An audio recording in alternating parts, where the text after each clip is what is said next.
Então vamos conferir aí como foi essa grande vitória do Corinthians diante do Fluminense, que enfim pôde soltar o grito de campeão. Logo no primeiro minuto, o Fluminense ganhou um escanteio. Marco Júnior cobrou e o zagueiro Henrique subiu entre Pedro Henrique e o Pablo e cabeceou para abrir o placar para o Fluminense. Na etapa final, antes de dar um minuto, Jô recebeu e abriu para Cleison. Calmo, esperou o artilheiro se posicionar. Ele errou no cruzamento, mas o maior nome ofensivo do Corinthians estava ali para cabecear e empatar a partida.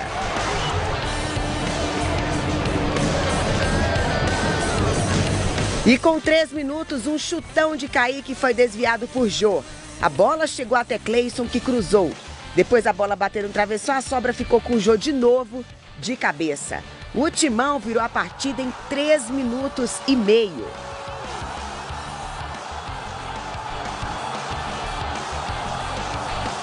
Mas ainda restava tempo.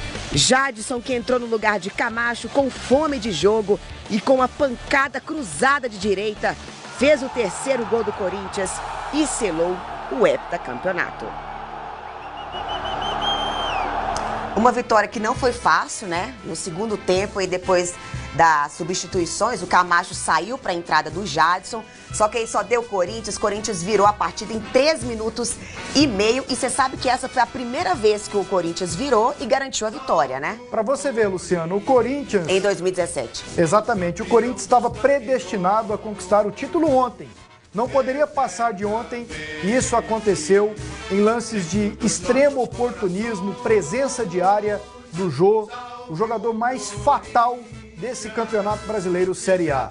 Em campo, o Corinthians jogou mais que o Fluminense, mesmo perdendo por 1-0, teve mais volume de jogo, atacou mais, pressionou, resultado normal para a conquista de um título muito merecido.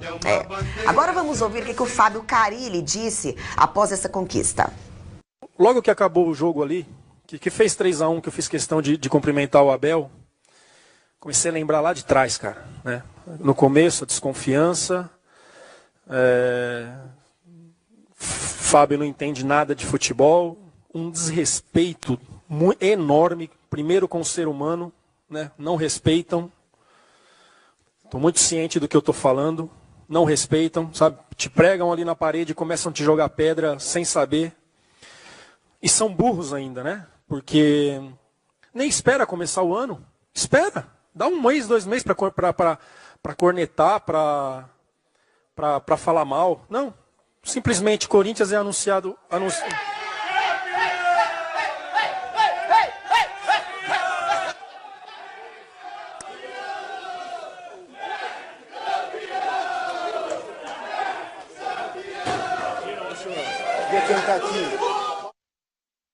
Então tá, e muita festa aí pro Carille, merecidamente, né, Pasquetto? Claro. Lembrando que o Carille, assim, o Corinthians no começo da temporada, alguns jornalistas, né, intitularam o Corinthians como a 4ª força paulista.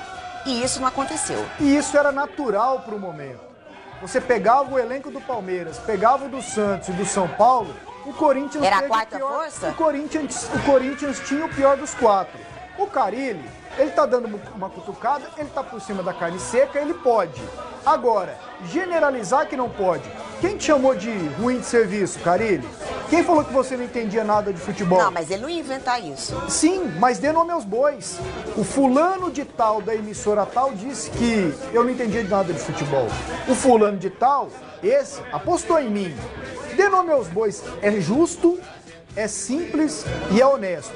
Assim como é honesto destacar a simplicidade do trabalho do Carille. Ele prezou pela simplicidade, Luciana. Ele foi honesto. Vou começar arrumando a zaga, depois eu penso no ataque. Aí o Corinthians andou tropeçando no Paulistão, mas aí ia amadurecendo o setor defensivo. Chegou no Brasileirão com quase tudo pronto. Foi na hora que o Corinthians pegou e deslanchou no primeiro turno. Então foi simples o Carille. Do mais complicado para o mais simples de ser resolvido. E ele colhe os frutos disso agora. Agora também é justo, Carille, que você dê nome aos bois, para que todo mundo se coloque no seu devido lugar quando faz um comentário de elogio ou então de crítica. Agora, você acredita que esse título do Corinthians é 100% mérito do Timão ou a gente pode analisar que outros times priorizaram outras competições? Não é problema do Corinthians se priorizaram. Não é problema do Corinthians. O Corinthians, num determinado momento, estava em Copa do Brasil e Brasileiro e voou no Brasileirão. Aí foi eliminado nos pênaltis pelo Internacional na Copa do Brasil. Luciana, isso são circunstâncias. Isso vai acontecer com o Corinthians, daqui a pouco com o Santos, com o Palmeiras, com o Flamengo, com o Grêmio. Isso não é problema do Corinthians. O Corinthians se propôs a ser campeão brasileiro. Entrou lá e passou por cima de todo mundo. Então não tem desculpas de outros times que ficaram para trás.